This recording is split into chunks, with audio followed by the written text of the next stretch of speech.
So, you see, Granny Jahiet was a mercenary when she was younger. She just talks like that out of habit. She's not trying to scare the children on purpose. Oh, there I go again. Always talking about my own things. Do you maybe have anything you want to share? It's okay if you don't. You could also just talk about what you think of me?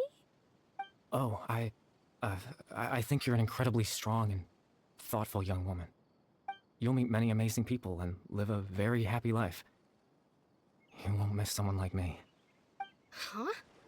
Are those your friends over there?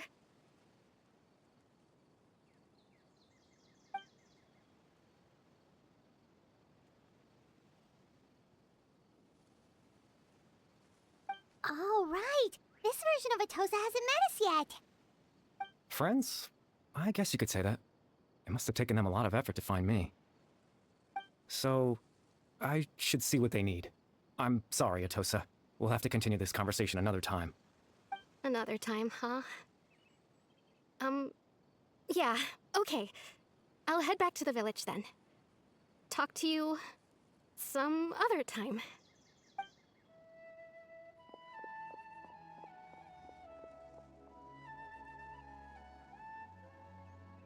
It's nice to see you, Traveler. I believe this is the first time we've met.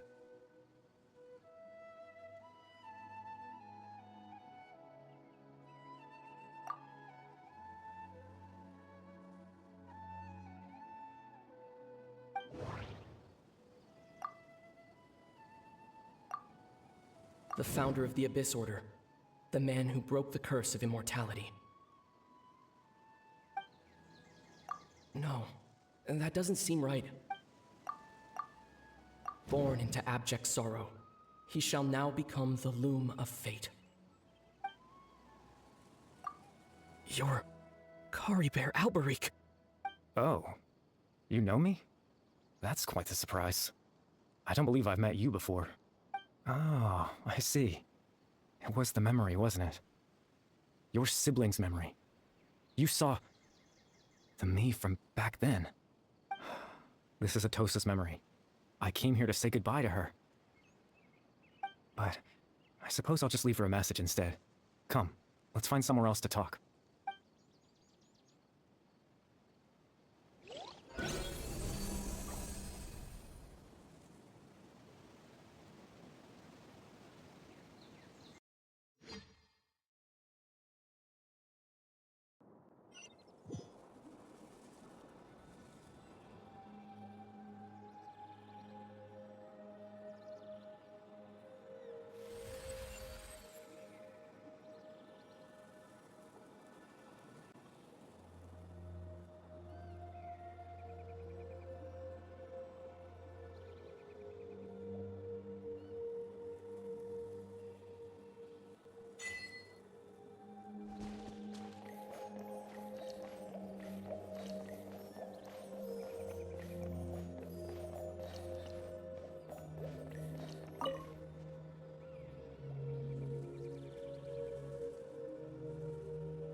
I suppose you could call it the realm of my consciousness.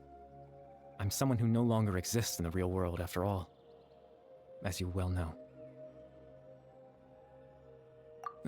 It's nothing. I still have enough strength to play the part of a good host. I've always hoped that I'd get the chance to talk to you like this, and now, the time has finally arrived. Extreme sorrow and pain, hope and regret coursing through your veins, and a degree of abyssal power that defies comprehension. Father told me that once I possessed all those elements, I would become the loom of fate, but despite his intentions for me, I never truly became the loom of fate. I was merely used as a means for its construction. In truth, I died the moment I set everything in motion. The person you see before you now is nothing but a remnant of consciousness left over within the loom of fate. As for your question, the loom of fate is a device capable of weaving ley lines. In its primitive form, It can only be used to create and implant memories.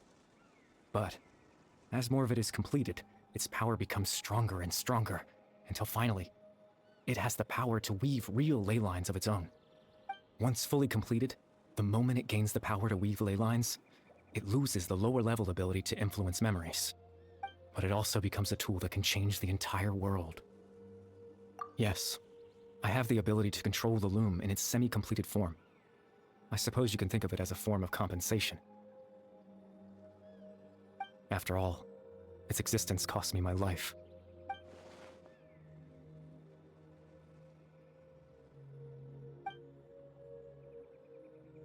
Ah, that. I was wrong to implant those memories. I'm sorry I caused so much trouble. Not only for everyone in the village, but for you as well. I just wanted them to feel like I once existed in this world. As if I had a chance at life.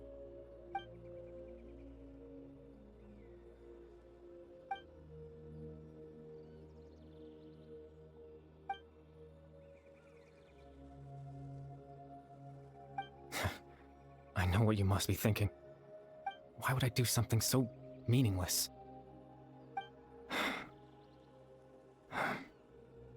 But I just couldn't accept it. I had to know what it would be like if I had my own life. What kind of person I would be. What other people would think of me. Chief Ahmadiyya, Baram, Granny Jahiyat, Atosa. What would it be like if I could live alongside them? No cataclysm, no curse. Just a quiet life in a peaceful village. I was curious, so I selfishly tried to have my own life. Even if that meant piecing together the version of myself that could have been. One memory at a time. I know it sounds stupid. After all, my life ended a long time ago. Any chance at living was stripped away from me when I was 8 years old. My consciousness left to mature in an illusory world of nothingness. Even the form you see before you was nothing but an invention based on my father's appearance. An imagined version of what I would look like if I had the chance to grow up.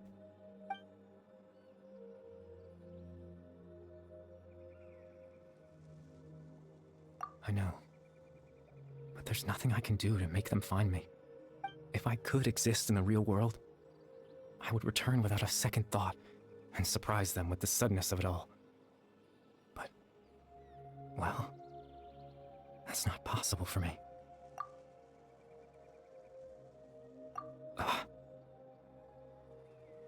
I know.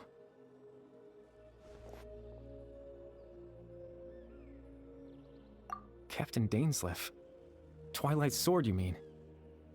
No need to meet up with him. Things should already be settled on his end. Exactly. As someone who could only exist in people's memories, the fact that I'm able to talk to you in my consciousness like this can only mean one thing. The loom of fate has already been completed.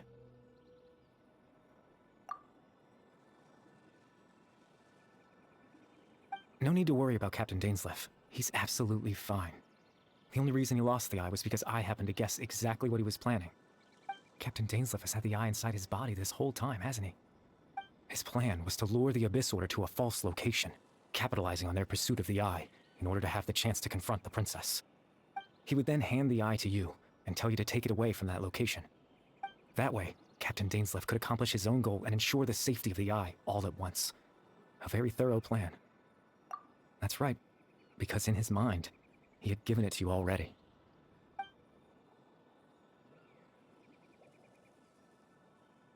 Before you two entered that false location. Traveler, wait.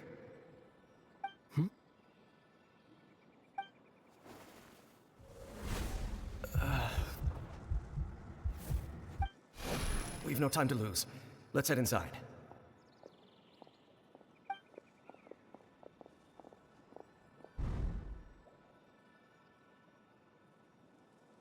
That was when I implanted the memory of him handing you the eye.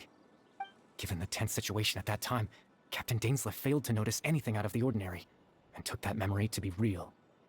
I'm sorry, Traveler, but I needed the Loom of Fate to be completed. And to do that, we had to retrieve the eye. I promise I'm not trying to conceal anything from you, but I truly have no idea what the princess is planning. Tevat's ley line system is deeply entrenched in the planet. Creating new ley lines can neither replace nor extend the ones that already exist.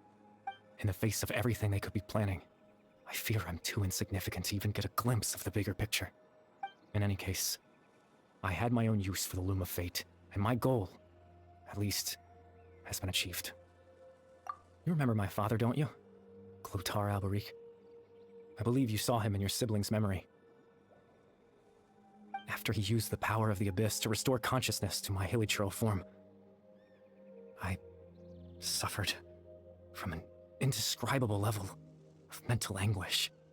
To comfort me, my father told me a story, that this was a fairy tale world where I had to take on the form of a little monster. That story managed to dispel my fears, even if just for a moment. My goal was simple: to use the Loom of Fate in its near-completed form, when its ability to create memories was at its strongest, to implant a specific memory into the minds of the hilichurls. In that memory, I would tell them a story, just like my father did for me. It was a story of fairy tales and love. But more than anything, it was the story of us.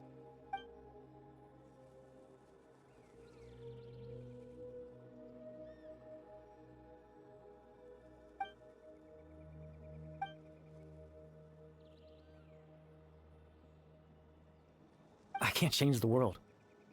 Not when I lost the very right to exist within it. Implanting those memories, that was the most worthwhile thing I could offer.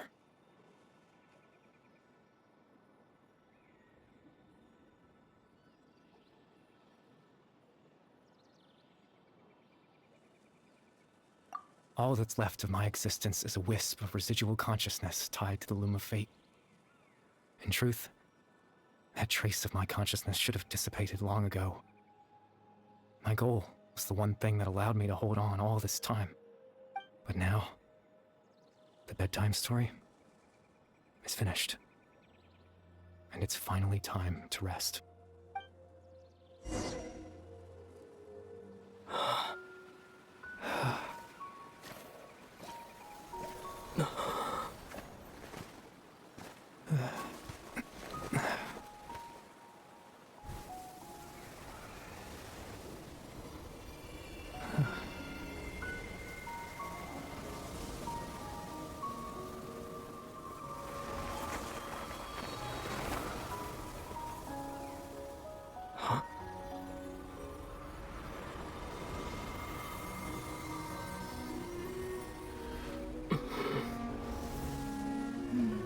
Looks like I was too late to see Kari Bear one last time.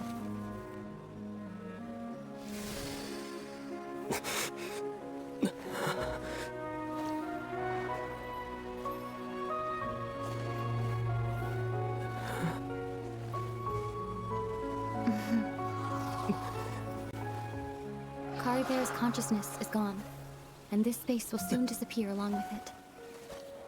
Neither of us belongs here. That's why we're not tangible. Were that not the case, I'd love to hug you too. Well, how about a conversation?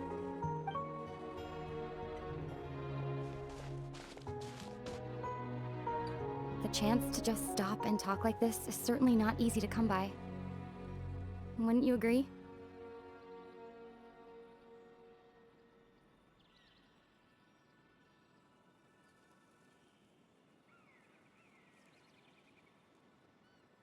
That battle earlier was tough. The one against Dane, I mean. I didn't expect that after everything, he would still hesitate to raise his sword against me. Were it not for that, perhaps I'd still be no match for the Twilight Sword. Even after 500 years.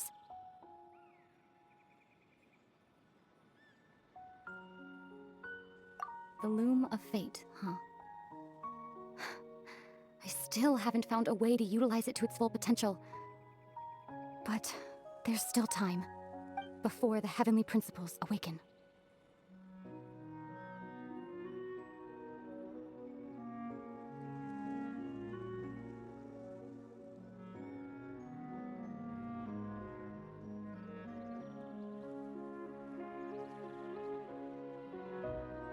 Yes, for 500 years now, ever since the cataclysm in Conria. There's been no sign of activity. Not long ago, you witnessed the Hydro Archon destroy her divine throne. Yes? Such a flagrant disregard for the rules, and still Celestia took no action. I suppose that's proof enough of the Heavenly Principles situation. However, the Heavenly Principles will awaken. We just don't know when that will be, or what might trigger it. You could say that. Just look at Caribert.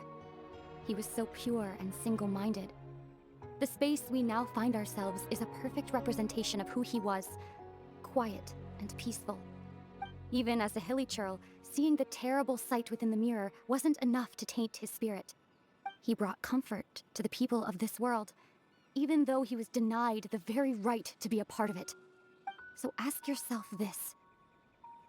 Who was it that deprived him of that right to exist? Of course, that's only one example. My feelings about the Heavenly Principles are too complicated to explain in just a few words. Ether?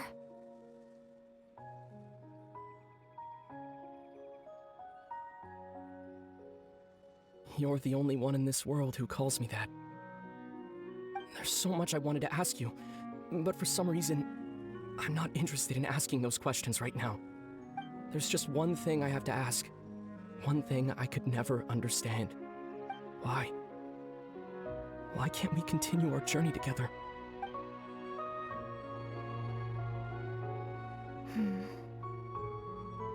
At the end of my journey, I arrived at a place known as the Sea of Flowers at the end. Do you remember? A long time ago, when we traveled between worlds together, you told me you wanted to find a place in the universe where that one flower was in full bloom. To have a place like that suddenly appear before me. Well, would you think of that as a coincidence? You mean... I miss you too, Ether. But as this war continues to rage, and as I continue to seek that final answer, I don't even know how to face myself sometimes, let alone my own brother. What's going on? This space has lost its tether. I doubt it'll be able to exist much longer. In fact, aside from our inability to physically interact with each other, there's something else you should know about this space. With Caribert gone, we won't be able to remember anything that happened here. Everything in this space will be wiped from existence, including all memory of our reunion.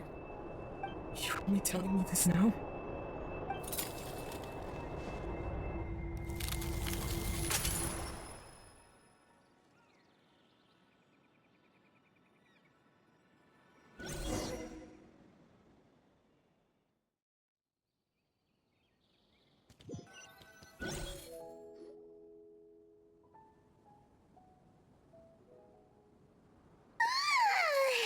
Still so sleepy. Paimon's head feels all fuzzy. Oh, Paimon woke up a little earlier than you, so Paimon will fill you in. The villagers said that they saw us sleeping near the village yesterday. They couldn't wake us up no matter how hard they tried, so they decided to just bring us back here. Oh, and Dane came by just now. It looked like he was injured. He didn't say anything, though. Just made sure that you were all right and left. Kinda seemed like he had a lot on his mind, but that's Dane for ya. Let's think for a second. We were in that memory, and we saw that guy you called Caribert. He was the missing villager that we've been trying to find, right? And after that, Paimon doesn't remember what happened. Wait, really? What a score!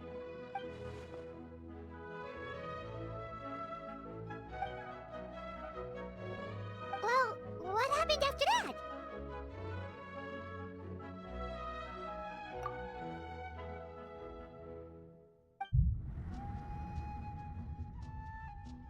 Ah, there you Sleep well? Bayram, you sure seem happy. Did something good happen? Something good? Huh. Wasn't anything good or bad, I'd say. It's just that, well, the village organized another search party yesterday. It didn't feel right to leave all the searching to the adventurers.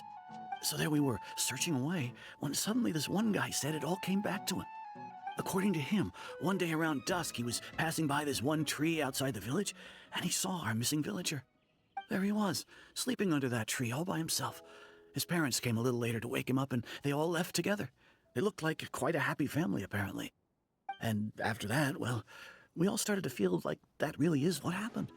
Kind of strange that we forgot all about it for so long. Oh, and we also remembered his name, Curry Bear. Now, that's not a name you hear every day. Would have been helpful if we remembered it sooner. Well, I hope he's happy wherever he is, and we're all relieved now that we know what happened. Seems like everyone thinks Curry Bear left the village. That's probably for the best. At least they have some sort of explanation now. Paimon wonders how Atosa's doing. Maybe we should go check on her. If she hasn't remembered like everyone else, we can tell her what happened. Paimon didn't see her in the village just now, so she's probably at the tree. Come on, let's go talk to her. Subscribe and follow King Beastio on Hoyo Labs and YouTube, you foolish mortals.